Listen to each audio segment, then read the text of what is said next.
तनिषा भिसे मृत्यू प्रकरणात पुण्यातील दीनानाथ मंगेशकर रुग्णालय आणि डॉक्टर घैसास यांना दिलासा मिळालाय। ससून रुग्णालयाच्या वैद्यकीय समितीने 6 पानांचा अहवाल पुणे पोलिसांना सादर केलाय। त्यामध्ये डॉक्टर घैसास यांना क्लीन चिट मिळाली आहे, तर मंगेशकर रुग्णालयावरही ठपका ठेवलेला नाहीये। डॉक्टर आणि हॉस्पिटलला क्लीन चिट, मग दोषी कोण असा सवाल आता या निमित्तानं उपस्थित झालाय। बघूया एक स्पेशल रिपोर्ट। तनिषा भिसे प्रकरणात ससून रुग्णालयाचा चौकशी अहवाल। अहवालातून रुग्णालय डॉक्टरला क्लीन चिट, डॉक्टर हॉस्पिटलला क्लीन चिट, मग दोषी कोण? गर्भवती तनिषा भिसे यांच्या मृत्यू प्रकरणात पुण्याचं दीनानाथ मंगेशकर रुग्णालय वादात सापडलं होतं, तर डॉक्टर सुश्रुत घैसास यांनी या प्रकरणात राजीनामा दिला होता। रुग्णालय आणि डॉक्टर घैसास यांच्यावर कारवाई करण्याची मागणी जोरदार सुरू होती। मात्र आता मंगेशकर रुग्णालय आणि डॉक्टर घैसास यांना मोठा दिलासा मिळालाय।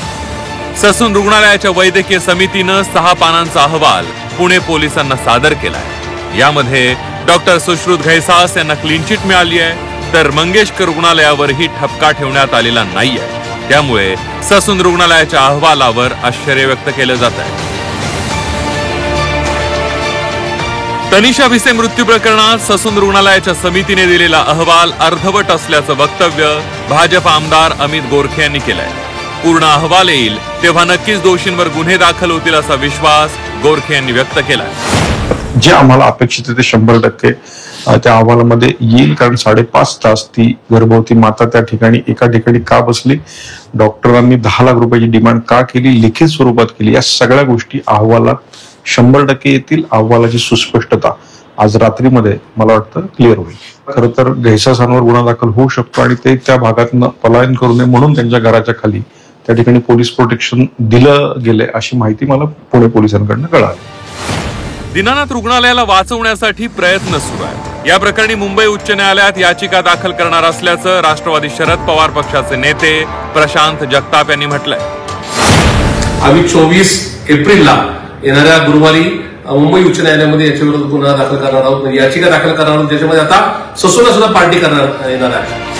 तनिषा भिसे मृत्यू प्रकरणी नेमलेल्या विविध समित्या म्हणजे निव्वळ फार्स होता, हे आता ससूनच्या अहवालावरून स्पष्ट झाल्याचा आरोप सामाजिक कार्यकर्ते विजय कुंभार यांनी केला। मी सुरुवातीलाच म्हटलं होतं की या अहवालांमधून काही निष्पन्न होणार नाही आणि घडलंही तसंच। या वेगवेगळ्या अहवालांमध्ये वेगवेगळी कारणं दिलेत, वेगवेगळी मतं दिलेत, वेगवेगळ्या लोकांनी वेगवेगळी स्पष्टीकरणं दिलेत, परंतु ठोस असा कुठलाही निष्कर्ष त्यामधून काढण्यात आलेला नाही। याचं कारण असं आहे, मी मागे म्हटल्याप्रमाणे या समित्या ज्या नेमल्या जातात त्या फक्त वेळ काढण्यासाठी, लोकांचा रोष कमी होण्यासाठी अशाच असतात।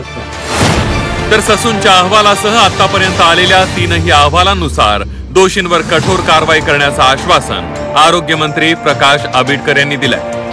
सगळ्यांचा आग्रह हा ज्या पद्धतीने त्या दिवशी पेशंटला त्रास झाला, त्या पेशंटला त्रास झाल्यानंतर ज्या संबंधितांनी याच्याबद्दल दिरंगाई केली असेल त्यांच्यावर कारवाई करा यासाठीच आहे। त्यामुळे मला असं वाटतं तिन्ही रिपोर्ट जे येतील त्या रिपोर्ट्सला आपण म्हटलं क्लीन चिट किंवा आणखीन काही असेल तरी तिन्ही रिपोर्ट्स मधला जी काही ऍक्च्युअल फॅक्ट येईल आणि त्याप्रमाणे शासनाची कारवाई तत्काळ होईल। तनिषा भिसे मृत्यू प्रकरणातील दोषींवर कारवाई करण्याची मागणी राज्यभरातून करण्यात येते।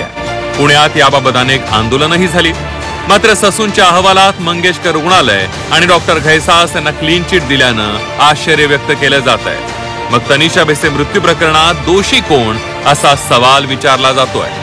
चंद्रकांत फुंदे, झी 24 तास, पुणे।